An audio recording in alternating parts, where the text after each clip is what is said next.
जय हिंद शिक्षक साथियों।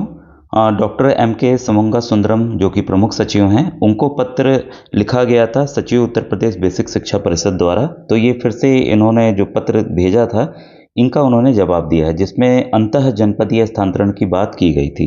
अंतर जनपदीय जो स्थानांतरण है, वो मेरे ख्याल से जून में होने की संभावना है। तो ये जो अंतः जनपदीय के लिए है, तो इसको आप ध्यानपूर्वक पढ़ें। तो ये पत्र भेजा गया, तो इस संबंध में सर ने कहा है कि शासन स्तर पर सम्यक विचारोत्पन्न मुझे यह कहने का निर्देश हुआ है कि शैक्षिक सत्र 24-25 में उत्तर प्रदेश बेसिक शिक्षा परिषद के नियंत्रणाधीन संचालित विद्यालयों में शिक्षकों के अंतः जनपदीय पारस्परिक स्थानांतरण हेतु निम्नवत नीति निर्धारित की जाती है।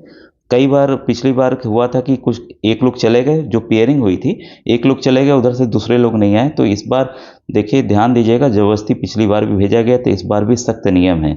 जब आप पेयरिंग बनाएं, ओटीपी जब आप शेयर करें, उसको ध्यान से शेयर कीजिएगा, विद्यालय के बारे में पता कर लीजिएगा, तभी ये कार्रवाई आगे बढ़ाइएगा। तो यहाँ पर देखिए, इसके लिए जो समिति बनाई गई है, ये सदस्य रहेंगे, ठीक है। और यहाँ पर देखिए, शिक्षकों के अंतः जनपदीय पारस्परिक स्थानांतरण एक शैक्षिक सत्र में 2 बार होंगे। तो ये क्लियर हो गया। एक तो ग्रीष्म अवकाश में होगा और एक शीत अवकाश में, जो अभी होने जा रहा है, ठीक है। शिक्षकों द्वारा शैक्षिक सत्र के दौरान निर्धारित तिथियों के मध्य ऑनलाइन आवेदन किया जाएगा, ठीक है। शैक्षिक सत्र गतिमान रहने के दौरान शिक्षकों के स्थानांतरण की कार्रवाई किसी भी दशा में नहीं की जाएगी। तो ये क्लियर है। और ये भी हो गया है कि खुशी की बात है कि साल में अब 2 बार होगा।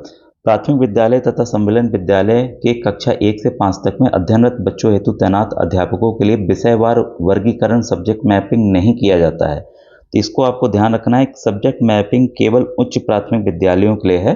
अतः अंतर जनपदीय पारस्परिक स्थानांतरण हेतु प्राथमिक विद्यालयों में कार्यरत शिक्षकों के मध्य भाषा, विज्ञान, गणित की बाध्यता नहीं होगी। तो एकदम ये क्लियर हो गया। अब यहाँ देखिए, उच्च प्राथमिक विद्यालयों में कक्षा 6 से 8 तक में अध्ययनरत बच्चों हेतु विषयवार वर्गीकरण सब्जेक्ट मैपिंग होने के कारण विषयवार शिक्षकों की तैनाती की जाती है। शिक्षा की गुणवत्ता में सुधार, विषयवार शिक्षक होने एवं शिक्षक की कुशलता के कारण समान विषय हेतु समान विषय वाले शिक्षकों की उपलब्धता आवश्यक है। अतः उच्च प्राथमिक विद्यालयों में तैनात शिक्षकों को अंतः जनपदीय पारस्परिक स्थानांतरण हेतु समान पद समान विषय होने की स्थिति में ही ऑनलाइन आवेदन स्वीकार किए जाएंगे। तो थोड़ा सा टफर हो जा रहा है उच्च यूपीएस वालों के लिए, कि और साथ में कंपोजिट वालों के लिए भी, क्योंकि उनका भी लिया जाएगा उसी हिसाब से सब्जेक्ट मैपिंग। आपके ही सब्जेक्ट का अगर कोई अध्यापक हो जो आपके विद्यालय आना चाहे और आप उनके जाना चाहें, तभी ये पॉसिबल हो पाएगा। प्राइमरी के लिए बाध्यता नहीं है। पारस्परिक स्थानांतरण के लिए निम्नलिखित श्रेणियां ही अनिवार्य हैं। तो ये ध्यान रखिएगा कि आप प्राइमरी से उच्च प्राथमिक नहीं जा सकते, ठीक है, या उच्च प्राथमिक से आप प्राइमरी नहीं आ सकते। यहाँ पर प्रधानाध्यापक अगर कोई प्राथमिक के हैं, तो प्रधानाध्यापक प्राथमिक में ही जाएंगे। तो हेडमास्टर अगर प्राइमरी के हैं, तो प्राइमरी में ही जाएंगे। सहायक अध्यापक अगर आप प्राथमिक में हैं, तो सहायक अध्यापक प्राथमिक में ही जाएंगे। तो ये आपको कैडर का ध्यान रखना होगा। सहायक अध्यापक अगर आप उच्च प्राथमिक के हैं, तो सहायक अध्यापक उच्च प्राथमिक में ही जाएंगे। ये देखिए, ये तो देखिए समकक्ष भले होते हैं एचएम के प्राइमरी के, तो लेकिन ये इस पे नहीं जा पाएंगे। तो यहाँ साफ साफ है, अगर आप सहायक अध्यापक यूपीएस में हैं या सीएस में हैं, तो आप उसी में ही जाएंगे, ठीक है। इसके बाद है प्रधानाध्यापक उच्च प्राथमिक विद्यालय का प्रधानाध्यापक उच्च प्राथमिक विद्यालय में ही जाएंगे। उपरोक्त मानक सम्मेलन वाले विद्यालयों पर भी इन्हीं श्रेणियों में अनिवार्य होंगे। भले सम्मेलन विद्यालय में अलग अलग अब एक कर दिया गया है, लेकिन सबको पता है कि भाई जो कंपोजिट स्कूल है उसमें प्राइमरी और जो यूपीएस है उसको मिला के किया गया है, ठीक है। तो दोनों के शिक्षक सबको पता है कि कौन किस में है, तो उसी आधार पर उनका होगा, ठीक है।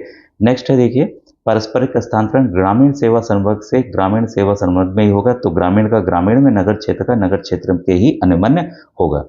ऐसे अध्यापक अध्यक्ष जिनके विरुद्ध अनुशासनात्मक कोई कार्रवाई चल रही है, ठीक है, उन्हें अंतः जनपदीय की स्थिति में, मतलब होने के बाद ही जब उनका स्थिति साफ हो जाएगी, समाप्त होने पर ही कार्मिक या कार्यभार ग्रहण करने की कार्रवाई की जाएगी। इसके पहले वो नहीं कर सकते, ठीक है। अंतर जनपदीय पारस्परिक स्थानांतरण स्कूल से स्कूल होगा, ठीक है। एनआईसी द्वारा विकसित वेबसाइट पर अंतर जनपदीय पारस्परिक स्थानांतरण हेतु इच्छुक शिक्षकों के लिए आवेदन के पूर्व उनके संपूर्ण विवरण को भरने हेतु प्रपत्र विकसित किया जाएगा, जिससे अन्य शिक्षक भी देख सकें, ठीक है, ताकि शिक्षक आपस में एक दूसरे के विवरण के आधार पर भली भांति परिचित हो सके, ताकि अपना सही आवेदन कर सकें। क्योंकि आपको भाई मैच करना है, तो सभी चीज़ें मैच होंगी। कोई झूठ बोल देगा तो भाई यहाँ तो एकदम डाटा आपको सही मिलेगा। अंतः जनपदीय पारस्परिक हस्तांतरण हेतु इच्छुक शिक्षकों द्वारा आपसी विचार विमर्श से हुई सहमति के फलस्वरूप दोनों शिक्षकों के आवेदन पत्र संबंधित पात्रता अपात्रता के संबंध में संबंधित विकास खंड के खंड शिक्षा अधिकारी द्वारा सत्यापन के उपरांत आख्या जिला बेसिक शिक्षा अधिकारी को अग्रसारित करेंगे। ठीक है। जनपद स्तर पर गठित समिति द्वारा संस्तुति किए जाने के पश्चात पोर्टल के माध्यम से ऑनलाइन हस्तांतरण आदेश निर्गत किए जा सकेंगे। एक बार हस्तांतरण हो जाने के उपरांत किसी भी शिक्षक को अपना आवेदन वापस लेने की अनुमति नहीं दी जाएगी। ये ध्यान दीजिएगा, आप वापस जा नहीं पाएंगे।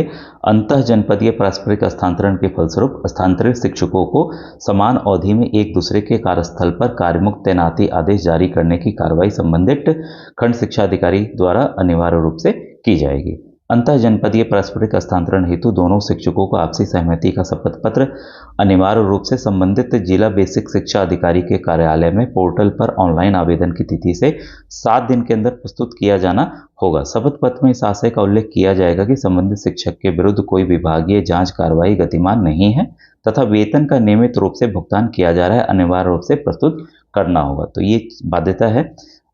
आवेदन पत्र में शिक्षक द्वारा भरी हुई प्रविष्टियों में की गई त्रुटि के लिए वे स्वयं ही उत्तरदायी होंगे तथा अंतिम रूप से सबमिट किए गए आवेदन पत्र में किसी प्रकार का संशोधन या परिवर्तन अनिवार्य नहीं होगा। तो ध्यान से आप भरना है आपको, और मन बना लीजिए, अगर जाना है तब जाइए, नहीं तो वहाँ जहाँ आप पढ़ा रहे हैं वहीं आप पढ़ाते रहिए। अंतः जनपदीय पारस्परिक हस्तांतरण के अंतर्गत ऑनलाइन प्रक्रिया के माध्यम से हस्तांतरित शिक्षकों को पारस्परिक उनके विद्यालयों में पदस्थापित किया जाएगा। अंतः जनपदीय पारस्परिक हस्तांतरण के फलस्वरूप हस्तांतरित होने वाले शिक्षकों को प्रत्येक दशा में आदेश निर्गत होने के 7 कार्य दिवस के अंदर विद्यालय में अनिवार्य रूप से कार्यभार ग्रहण करना होगा। तो आदेश जारी हो गया तो 7 दिन में आपको ज्वाइनिंग कर ही लेनी है। शिक्षकों द्वारा ऑनलाइन आवेदन NIC द्वारा विकसित पोर्टल पर करना है। ठीक है। जनपद ये अंतर्गत ही स्वीकार किए जाएंगे, मैनुअल स्वीकार नहीं किए जाएंगे। आपने कोरियर स्पीड पोस्ट कर दिया तो इसको आपको ध्यान रखना है। अंतर जनपदीय पारस्परिक हस्तांतरण प्रक्रिया के अंतर्गत ऑनलाइन प्रक्रिया के माध्यम से हस्तांतरित शिक्षकों के परस्पर उनके विद्यालयों में पदस्थापित किया जाएगा। ठीक है। निम्नमत संपादित की जाएगी। तो ये देखिए, निर्धारित तिथियों के मध्य जो जिला बेसिक शिक्षा अधिकारी हैं पारस्परिक ऑनलाइन रजिस्ट्रेशन की तिथि जो है अभी दी जाएगी। ठीक है। और यहाँ पर सभी चीज़ें जो हम लोगों ने पढ़ी वो सब यहाँ पर है। जो आपको पता है ग्रीष्म अवकाश और शीतावकाश में हस्तांतरण की कार्रवाई की जाएगी। ध्यान रखें कि सत्यापन हेतु शिक्षकों द्वारा उपलब्ध गए अभिलेखों के फर्जी कूट रचित पाए जाने पर संबंधित शिक्षक के विरुद्ध निम्नानुसार विधिक कार्रवाई की जाएगी। तो कोई भी गलत डाटा आप मत भरिएगा। अंतः जनपदीय पारस्परिक हस्तांतरण के उपरांत संबंधित जिला बेसिक शिक्षा अधिकारी द्वारा कार्यमुक्त करने के संबंध में पृथक से आदेश निर्गत किए जाएंगे। ठीक है। तो यहाँ पर आपको प्रेरणा पोर्टल, मानव संपदा पोर्टल पर 7 दिन के अंदर हस्तांतरित शिक्षकों के विवरण को अपडेट कर दिया जाएगा। तो ये जो हमारे सर हैं सन्मुगा सुंदरम सर, उनके द्वारा ये आदेश जारी किया गया था। जो उन्होंने डिटेल मांगा था कि सर कैसे करना है, हमारे सचिव उत्तर प्रदेश बेसिक शिक्षा परिषद के, तो उनके पत्र के उसमें इन्होंने सर ने आदेश पूरा बताया है। ठीक है दोस्तों, ये थी important update. Thank you very much.